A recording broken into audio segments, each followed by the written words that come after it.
Այս տարի մենք ֆիզիկայից բազում թեմաներ ուսումնասիրեցինք։ Առաջին բաժինը մեխանիկան էր։ Իմացանք մեքենաների եւ նրանց տեսակների մասին, որ լինում են էներգիական, բանող եւ տեղեկատվական։ Իմացանք անիվի, շրջանաձև շարժումնապահովող սարքի եւ նրա ստեղծման մասին։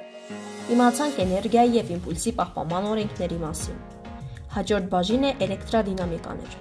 Սովորեցինք, որ էլեկտրադինամիկա կոչվում է ֆիզիկայի այն բաժինը, որը ուսումնասիրում է լիցքերի փոխազդեցությունները եւ նրանց շարժման օրենքները։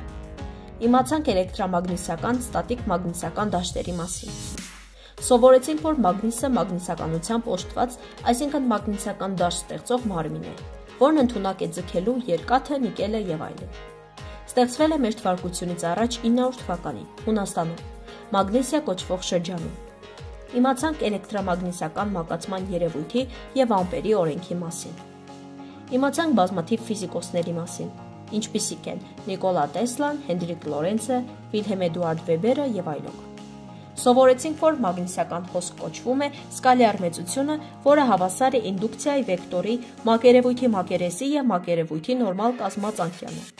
Իմացանք, որ Ջոզեֆ Հենրին հայտնագործել է ինդուկցիայի երևույթը,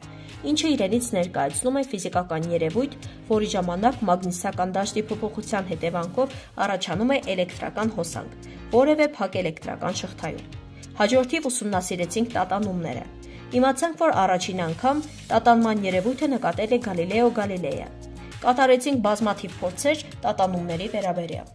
Հաջորդ մեծ բաժինը, որը մենք ուսումնասիրեցինք, միջուկային ֆիզիկան էր։ Նախ եւ առաջ ուսումնասիրեցինք ատոմի միջուկի կառուցվածքը։ Իմացանք, որ այն կազմված է դրական լիցքավորված պրոտոններից, բազմասական լիցքավորված էլեկտրոններից եւ նեյտրոններից։ Ուսումնասիրեցինք միջուկային ռեակցիաները։ Նաեւ իմացանք, որ միջուկային ուժերը կախված չեն էլեկտրական լիցքերից։ Սովորեցինք, որ զանգվածի պակասոր դեֆեկտ կոչվում է ֆիզիկական մեծությունը, որը ցույց է տալիս ներքին փոխազդեցության ազդեցությունը միջուկը կազմող մասնիկների զանգվածի վրա եւ բնութագրում է ատոմի միջուկի կառուցվածքը։ Իմացանք կապի էներգիայի եւ կապի տեսակարար էներգիայի մասին, ալֆա, բետա եւ գամմա ճառագայթների եւ նրանց կիրառության մասին։ Իմացանք գերմանացի ականավոր ֆիզիկոս Վիլհելմ Ռենտգենի մասին, ով ստեղծել է ռենտգենային ճառագայթումը։ Վերջին թեման, որը մենք ուսումնասիրեցինք, դա ֆոտոէֆեկտն էր։ Ֆոտոէֆեկտ է կոչվում նյութից լույսի ազդեցությամբ էլեկտրոններ պոկելու երևույթը, որը հայտնաբերել է գերմանացի ֆիզիկոս Հերցը 1886 թվականին։ Այս ամենից բացի մենք նաև լուծեցինք տարբեր խնդիրներ եւ կատարեցինք բազում հետաքրքիր փորձեր։